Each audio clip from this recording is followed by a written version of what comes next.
back on our meeting. Recess is over. Thank you for your patience, members. And we have an online testifier before Laurie proceeds. Thank you, Laurie, for your patience. Is it Al? Okay. Aloha, Al. Aloha mai kako, Alfred Hey, brother. Kakano Madaris Koinoa, no wire mai al. Mahalo, chair and board members for this time. My name is Al. I'm one of the VPs of Pu'uhonua Owailupe.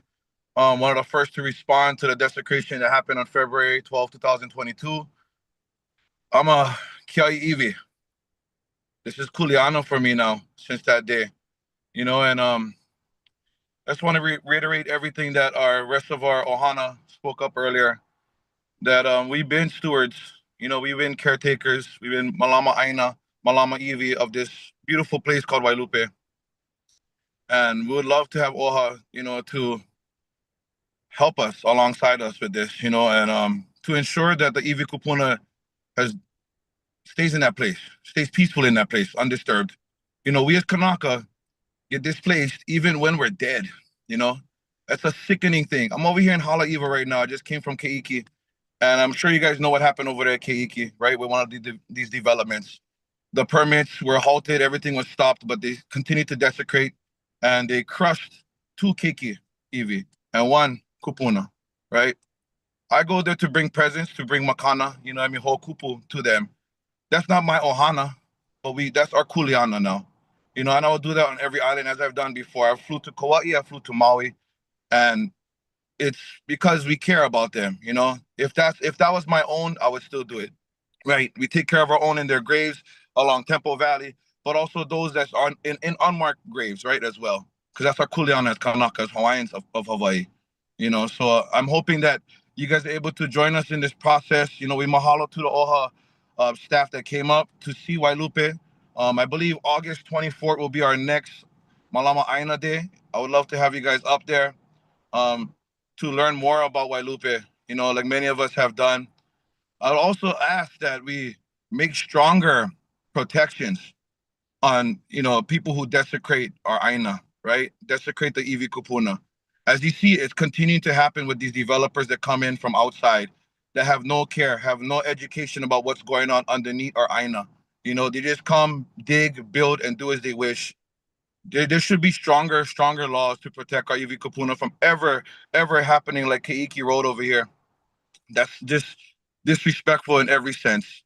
You know, as a Kanaka like me, I want to do things differently, but by law we can't. So unfortunately, we got to stand back and do what's pono, you know, or else we're gonna be looking like we're the threat in our own home of Hawaii. And we're always the threat to these people that don't understand our culture, don't respect our people, and don't respect nothing that is Hawaii. You know, and things need to stop and things need to change. You know, so a stronger law, take away that process. You know what I mean? If they desecrate, they were told not to do it and they do it again, take that whole thing away from them. Take that land that they're going to develop and make money off of for themselves away from them. Things need to be stronger in protection of that. You know, we cannot depend on our burial councils to do everything all the time. We cannot expect SHPD to do the things that's properly done. You know, we don't want to just call upon everybody to always put out a kahea as kiai to be there to get arrested like many of us will do, because people like myself will give my life to protect those that no longer are able to speak. So we speak for them, you know, and it's troubling, you know, at times. You know, for many of us, we feel what that brings, you know, the kamaha of it, you know, the heva that's being done to them. They can't speak, so we speak louder. They can't stand, so we stand for them, you know. So please come out to Wailupe. Please help us in this process. You know, like previously said, Ken Unterman, the landowner, is alongside us now, working through the process. You know, many of the residents in the area love what we're doing. We restored it in a big way from what it was before. You know, and you know, I just want to say mahalo for you guys' time, for all of this, for letting us speak on this. I know the technical difficulties happen, but that's life with technology nowadays. I'd rather be there in person, but I'm on the other side of the island doing what I gotta do. And yeah, mahalo for you guys' time. Aloha. Mahalo, thank you, bro. Well, members of the public and our To our beneficiaries, thank you so much for your testimony. Now we're going to proceed with Laurie Walker's presentation, and she prepared a brief presentation for you all today. Go ahead, Laurie. Mahalo, Chair. Okay, no slides necessary. For this, I'm just gonna give a high level update on our progress on the land transfer project as we presented it to this board in January. Overall, when we initiated the land transfer project earlier this year, we simultaneously were reassessing our internal property acquisition processes to include the various phases of due diligence. This, of course, is with the support of our real estate consultants. We have developed a robust process, and a lot of the scope items of that process are outside of what we internally have capacity for. So that incited the need to procure a third-party consultant to support that. The process is an exhaustive 4-phase process that elevates our acquisition considerations to a professional standard of due diligence. And in addition to that, we are also developing a scoring process for each proposed acquisition based on our Manaʻi Mauliola strategic outcomes. And this is to ensure organizational alignment as well. So not just a smart investment, but also ensuring organizational alignment. And as far as the third-party procurement, via the professional services procurement method, we did go through an evaluation of vendors. We selected a vendor with whom we are currently negotiating their scope. We are working with the potential contractor to value engineer the scope. The proposal that they came in with was much higher than we had anticipated, and so what we're doing is they did an initial assessment of each of the 4 properties that we had presented and got approved to proceed to due diligence phase 2. And for each property, there was a pretty high amount that they had estimated. And so we had to meet with them to establish common understanding of what each scope item really required. And so we're refining that. We're value engineering what the scope is in its entirety as well for each of the 4 properties. This also includes us assuming internally more kuleana as we become more experienced with the different due diligence items. It also includes scaling back scope items for each of the properties for the minimally required level of information that we need to make a sound assessment of what we might be taking on if we do approve or proceed with acquisition. And so that's generally where we are in the overall land transfer process. What has also resulted in the negotiation of the third-party procurement, the third-party consultant contract is a reprioritization of those 4 properties, and we are narrowing the scope and prioritizing Kāneiʻolouma, the Kauaʻi Heiau property, and the Kahana Ahupuaʻa property. So the direction for the third-party consultant will be to focus on those 2 primarily.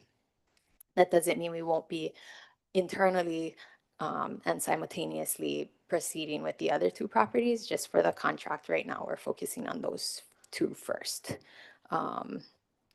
And then going into agenda or item number 1, Kāneiʻolouma, we are in contact with the mayor's office to gather all the due diligence data that we require to complete the phase 2 of the acquisition process.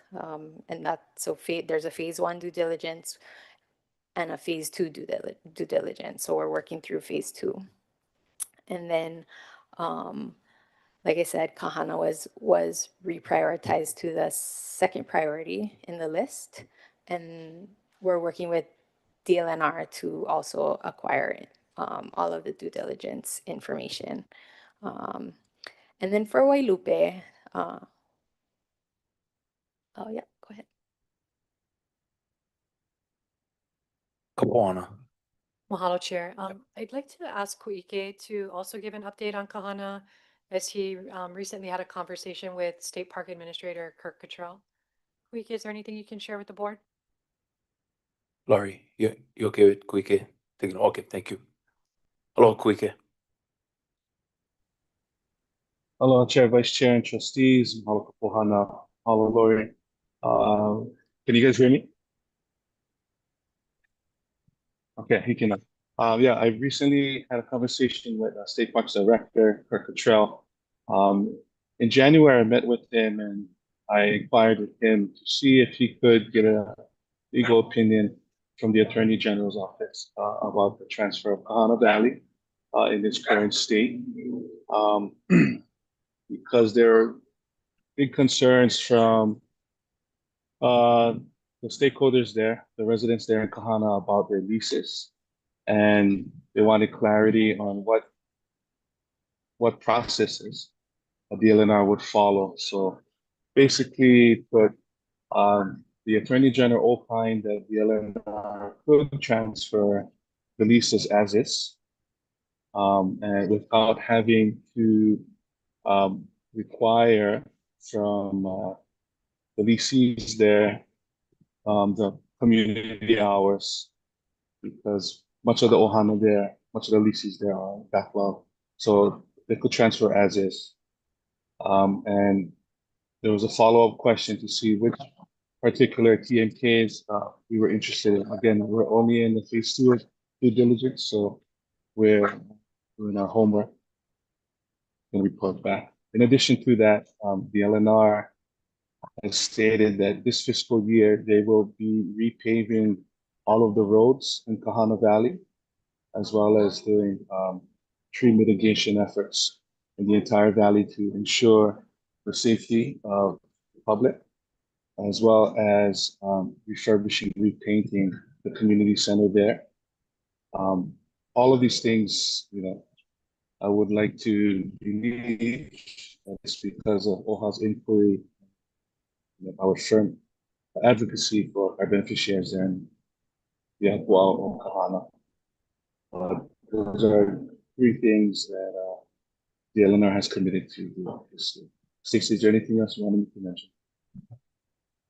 No, thank you, Kuike. But I do want to make a distinction for the board that Lori and Kuike are co-leading this work.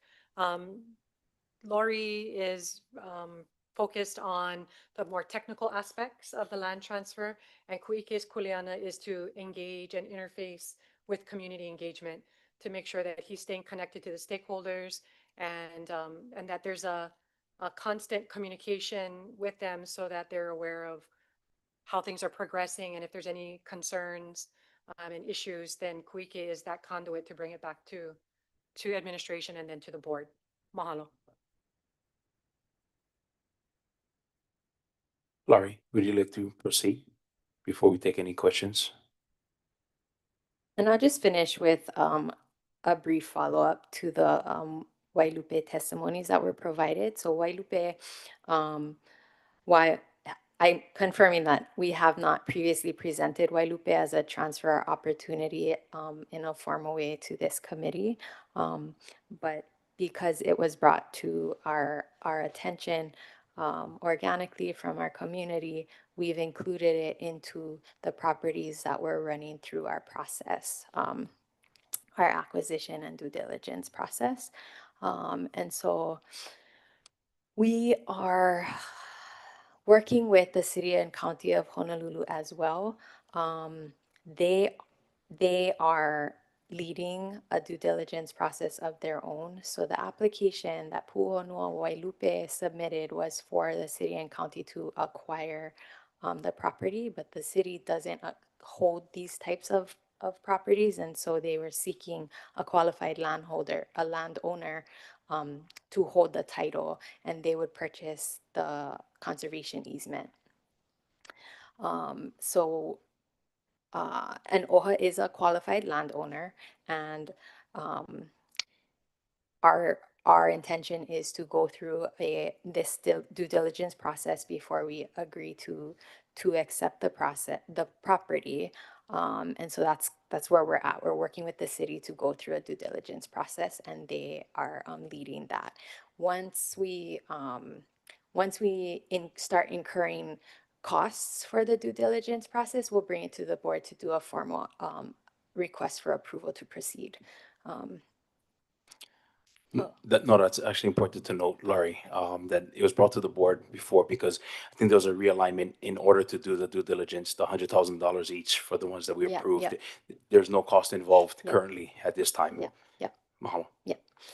And so we'll continue to provide periodic updates, but where the city has its own process for acquisition, and so we're kind of piggybacking that process. And simultaneously, we're also working with the stewards, Pu'uhonua Wailupe, to update their application to resubmit to the city with a potential qualified landowner as an outcome. And so that was what was required for the city to proceed with the application. And so they have their own process and their own timeline as well in terms of the different commissions that need to review and council approval. So that can take anywhere between 6 months to over a year. And so we're just working with them to align our processes with theirs. Mahalo, Laurie. Thank you so much. Members, any questions? Trustee Lindsay. I'd like to ask on the 3 properties that we're looking at for the due diligence phase 2, in what form are they proposing that we accept the lands? Fee simple, lease, executive order? I just would like for you to share that. Yeah, I think in general, our acquisition focus is to acquire in fee simple. And for each of the properties, the process for that, depending on who the landowner is currently. So for like DLNR, for the state-owned lands, the proposed process is through executive order. And for County of Kauaʻi, we've spoken with the mayor's office, and they said it's a pretty quick title transfer process once fee simple. And yeah. Same for Wailupe. Yeah. Oh, sorry. Similarly, for Wailupe, the city would transfer because it's county level, so they can transfer a lot easier. But state to state is a little bit more involved. The city? So the county of Kauaʻi would transfer the property to OHA through a pretty simple title transfer. And then similarly with Wailupe, they would acquire the conservation easement and write OHA into the deed.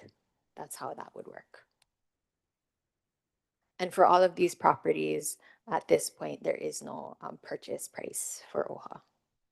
So who owns the conservation easement? For Wailupe? Yeah. There isn't one currently, but the proposal is that the city of Honolulu would purchase a conservation easement on the 3 acres to protect it in perpetuity.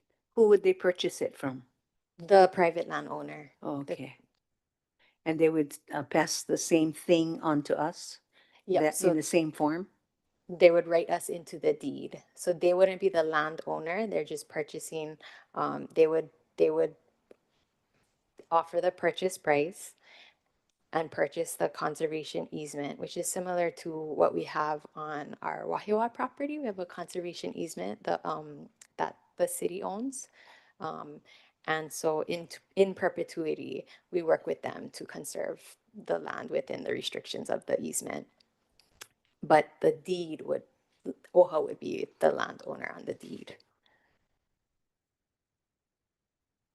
Members, any other questions? All right, seeing none, chair motions to adjourn this meeting. Oh, Kalamai, anyone signed up to testify? All right. Somebody online. I'm going to bring up Kumela. Kumela. Aloha. Kumela. You're recognized. If you can unmute your mic. Aloha, can you hear me? Aloha, Okay. yes. Aloha, thank you for giving me the opportunity to testify. I just wanted to support the Wailupe. My name is Kumela Ayu, and I was raised in Wailupe Valley. And when I returned home, I lived in Colorado for many years and raised my kids there. And I'm really proud to say all of our family is back on Aina now. It has been a long journey back. And when I came home, I wanted to give back to the community that raised me, which was Wailupe.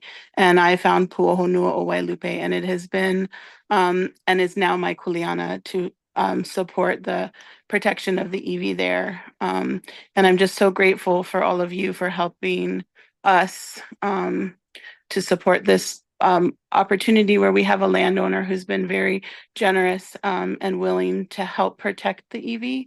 And this is just a beautiful opportunity for all of us to collaborate together to protect our iwi and our native plants. And so I just wanted to say thank you. And I'm appreciative of the work that all of you are doing to help support us in making this a possibility to keep our iwi protected forever. Mahalo. Mahalo Kumela. At this time, next item on the agenda is adjournment. Chair motions to adjourn. Any discussion? Right on, seeing none, can I get a roll call vote? Trustee Ahuna. Aye. Trustee Akaka. Trustee Akina. Trustee Alapa. Chair Kahele. Aye. Trustee Lindsay. Chair Souza. Aye.